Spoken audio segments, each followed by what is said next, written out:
La Trobe University is committed to social justice, equity of access and inclusion for all staff.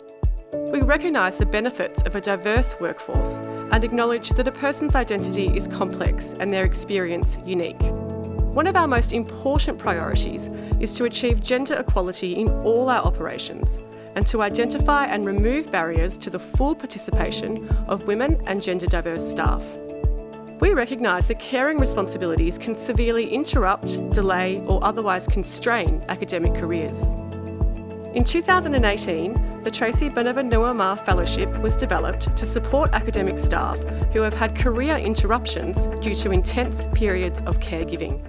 Tracey Banivanua was an associate professor in history here at La Trobe University. She passed away in 2017, and so this fellowship is in her honour. She was very much, as well as being a committed historian, she was very committed to her children and to balancing those two parts of her life. Once I returned from maternity leave, I found myself, because of the need for part-time work, really being restricted in the sorts of roles that I could take on, and I ended up doing a lot of short-term contracts and casual work that was really quite piecemeal. The Tracey Fellowship has been fundamental for me in reigniting my passion for research and also in giving me a sense of a longer-term career and a trajectory that I'm back on track towards achieving. And what's really special about the Tracey Fellowships is that they recognise potential rather than just achievements. So for so many women who have had multiple interruptions to their career, that potential has never really been actualised, has never been turned into the papers and the books and so on because of those interruptions. So this fellowship is really significant. I'm a bench scientist working in the area of structural biology. Now I use the term bench scientist, which refers a scientist who does experiments at the bench in a laboratory. My research career is heavily impacted because of the absence from the laboratory and also the reduced time at the laboratory after return from the maternity leaves.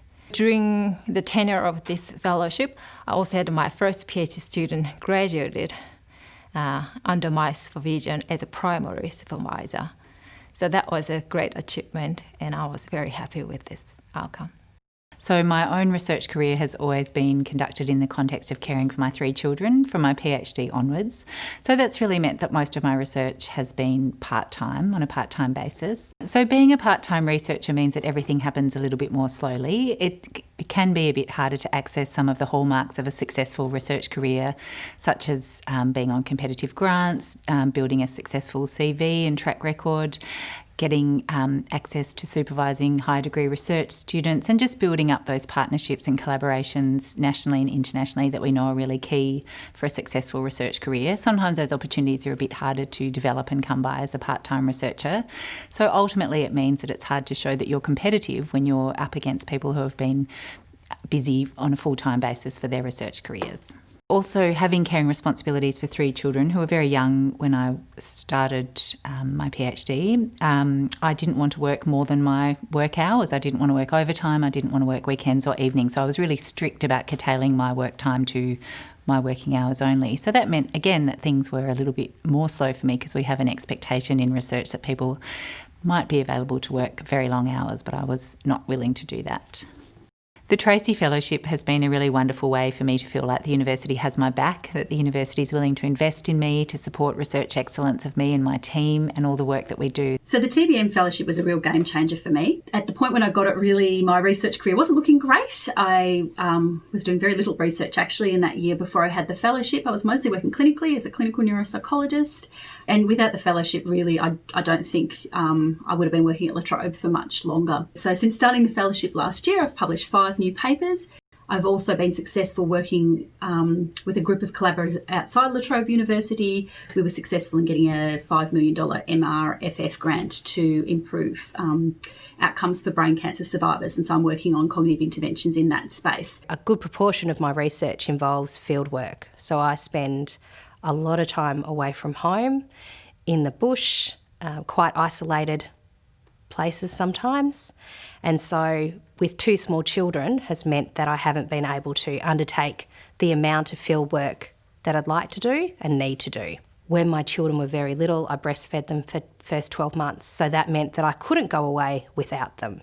That when I went on field work during those periods of time, my partner would take time off from work unpaid and come with me so that the children were there and could be breastfed. This fellowship came along at the right time because for me, my children were in the position where I was able to go back to work full time. So without this fellowship, I wouldn't be able to now concentrate on my research for the first time full time in 10 years. I just am so grateful to La Trobe to have this opportunity to be able to spend 3 years focusing on my research. After spending so much time juggling research and my children, it's really nice to have that time to be able to focus on what I want to do. So I've found that my research time has been interrupted both by my caregiving responsibilities, but also because I live with a significant mental illness and a chronic pain condition. So I see myself as someone with basically an invisible disability. And one of the things that reasons I've experienced so many interruptions is because I've needed to take a break to do my own self-care. Trans masc and people and trans men have the lowest salaries of anyone out of any Australian gender-based population group. We're more likely to have chronic health issues. We're more likely to need to have surgeries, to have time to transition. There's all these kinds of things that happen that are also big interrupters in academic careers. There's a reason you don't see many trans people in continuing positions in universities. We're few and far between. So this fellowship has allowed me to have the time and space to be able to apply for an academic promotion and get that. So I'm now a senior lecturer, which is pretty cool and exciting. I think what the university's acknowledged by making the Tracey Banivanua fellowships available to women and trans and gender diverse people is that we don't all have standard pathways into an academic workforce, and that some of us need space and time to make our academic careers happen. Any research, it doesn't matter what you're doing, just requires time and that those chunks of time to be able to really think about things deeply, because anybody who's a mother knows it just takes over your brain in a way that is not compatible with having chunks of time to focus on how you're gonna, really have this breakthrough in a certain scientific problem. The fellowship has really changed my life because prior to getting the fellowship, I was feeling distant from academia. I was watching a bunch of amazing people doing amazing things, and because I was so immersed in childcaring at the time, just feeling like I didn't know if I had what it took to continue in research, to continue in academia. Having the fellowship, having both the time to be able to focus on that stability, the job stability, and having somebody say, we believe in you, we believe in your research, was just transformative.